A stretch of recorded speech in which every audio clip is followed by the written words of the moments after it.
Hello everyone, this is Moby's Primal, and I am back with round 4 of the Buckeye Battles Warhammer Fantasy Battle Reports. So this game marks the first matchup in day 2, and because both my army and this Lizardman player's armies, our battle scores are similar, we play each other, despite him being a Tier 1 army and me being a Tier 3 army. Remember, I mentioned in the overview that the tournament organizers rate your army based on its inherent nastiness or softness, and they mark you into Tier 1, 2, and 3, but that only applies to day 1. So in day 2, it's whoever has similar battle reports. So, as a small compensation for playing an army that's 2 tiers higher than me, I'm granted what is called the choose bonus, meaning I'm allowed to choose what table side I want, who deploys first, and then who goes first, even if I pray. So that's a nice little touch for Bretonnia, being able to pray and still go first. Also, this scenario is called Honor and Glory, and it allows each player to choose one little advantage for the general to have from a list of 4 things, and one of them is... This is the one that I chose. You can choose one roll of 2d6 to automatically result in a 7.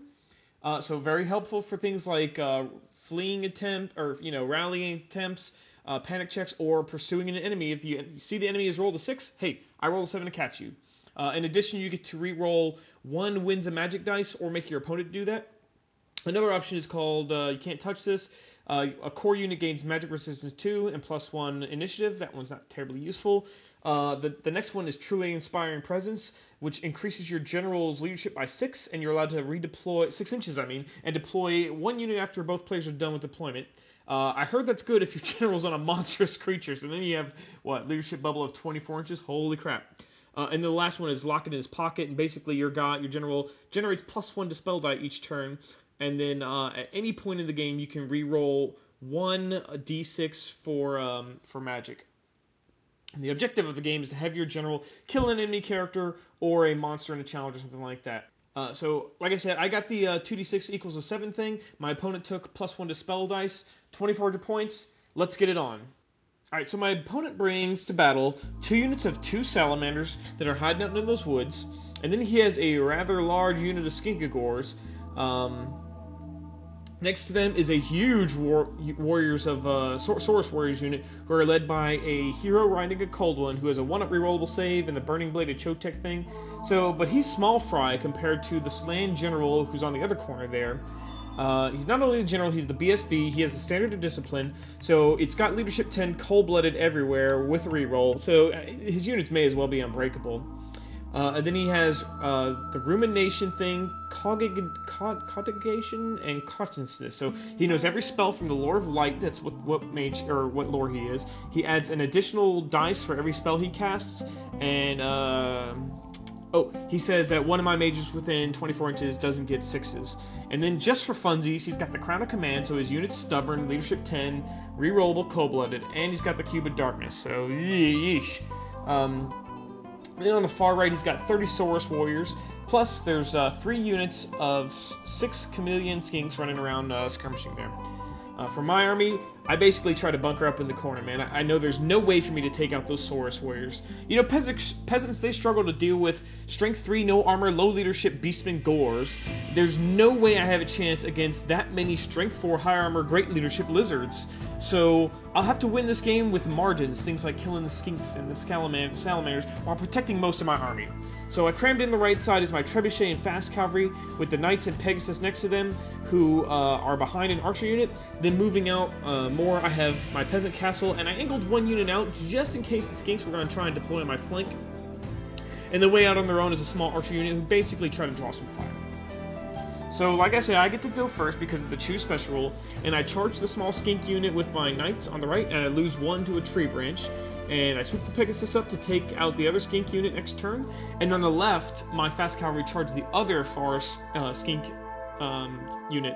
And aside from that, just some unit shuffling at the core. The Trebuchet hits and kills off 9 Saurus, which is rather nice. And then in hand-to-hand, of course, I kill all the Skinks, and I decide to hold fast with my Knights. And also, my Fast Cavalry killed the other Skinks. They didn't kill them all, but they ran them down. So not terribly bad first turn, taking 2 Skink units off the table. Lizardman turn 1, the salamanders charged my fast cavalry, who fled, but not far enough to get away from getting caught. So that sucks, so I'm out of fast cavalry unit. But what was really major was the Saurus were just barely within range to reach my Pegasus Knights, and they got it, you know. And I had one Pegasus Knight on the right, and he could have been on the left. My opponent needed a 9, and he rolled a 9. So if my one Pegasus was on the other side of that unit, as you see it, he would have failed that charge. So now my whole castle is in jeopardy. During Magic, I let a lot of spells go through to keep the Saurus from getting buffed up with things like +1 attack and weapon skill 10 and always strike first and silly stuff like that. I took a wound on Elliot, and then my knights got netted with the net talk thing. And then after combat, I don't think I was able to kill a single Saurus warrior, and I took a few wounds, but I miraculously held, so it's not the end of the game yet. So in Heartless 2, I countercharged into the flank of the Saurus with my nearby peasants, and I'm feeling pretty good about this combat now. Unfortunately, my knights failed their strength check to move with that net on them, so they have the pleasure of just sitting around, farting around for a turn. On the left, I try to jump out and get the salamanders, but I failed that charge. Magic and shooting both don't do anything. My opponent can easily shut down my magic phase with his slan. And in combat, I think I only kill 3 Saurus warriors. I take 3 in return, so I win by 5. Charge, flank, 3 ranks, standard, 5. Yeah, because he still has a standard. But the slan is nearby, so leadership 10, mods of 5 with cold-blooded, and it's actually made pretty easily. So I reform into a horde to get more attacks next round, and it also takes me 1 inch further away from the big slan unit that's bearing down on me. And the table looks like this, going into the bottom of 2. And the Lizardmen connect 2 charges. The Skinkers charge my peasants on the left, and then that giant Death Star charges the flank of my peasant horde. Right here, I know the game is over. There's nothing I can do to win that combat, and since my knights can't move, they'll just receive the overrun. For funsies, the Slan gets, I think he gets like a 5 and a 4 for his power dice, which lets him use exactly as many ruminations as he can get to do 12 dice, which is a limit for this tournament. But it sees all the Slans that are all the Saurus that are in combat, makes a weapon skill 10, I think +1 attack, and also -1 to hit. So now I need 6s to hit anything. I take a bunch of flaming shots from the salamanders, but then in combat, I absolutely get blitzed, unsurprisingly. And my knights, my Knight Lance fails their panic check from the Pegasus Knights breaking, and they flee off the table. Now this game is absolutely over, so instead of dragging this out, I'll just do a quick slideshow during the dialogue, so you can watch my slow and painful demise during this game. Normally after something like this, and against a tough army like this, I would probably just simply concede. But at a tournament, I always play the games out because weird things happen, just like that game against Once Bitten a couple turns ago. A few turns after this, I totally forgot that I had that divine intervention thing that the scenario gives, and I could have automatically passed that panic check with my knights by saying they automatically rolled a 7 and delete his leadership 9. You know, I still would have lost the combat, probably, and the Saurus would have just charged into my knights, but at least it would have been a fight at that point, you know? We ended up playing only 5 turns when the game was called for time, and I think just because we had so many units to move, and all the fire and the way that those salamanders work and stuff, and all I had left was a weakened archer unit, 3 wounds left on my honor guard, Sam was still darting around with 1 wound on her pony, and then my one trebuchet that was left amazingly rolled insane courage when that Saurus hero was out running around cleaning everything up. Had the game gone one more time, I think probably all I would have would be Sam, and that would be it. You know, during the game, I did keep my chin up. I was a good sport about everything.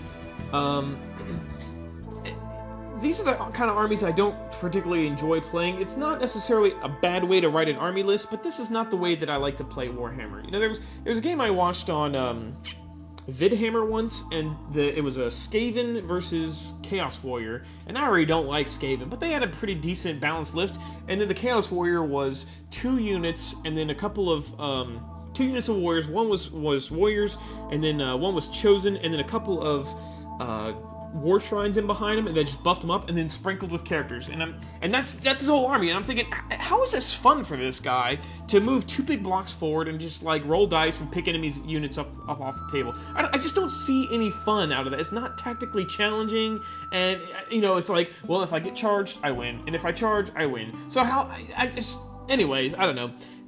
as far as this game, I still had a great time. My opponent was an absolute great sportsman. You know, sometimes you have situations like this, and players, they build these strong armies, and they think, ha, filthy peasant, get out of my way. No, he was an absolute champ as far as sportsman goes. And, you know, I think if I just positioned that one Pegasus Knight on the other side, maybe it would have been a completely different game. But sometimes, you know, things like this just happen. Anyway, that's the report. Not to keep you any longer. Hope to see you in the final round.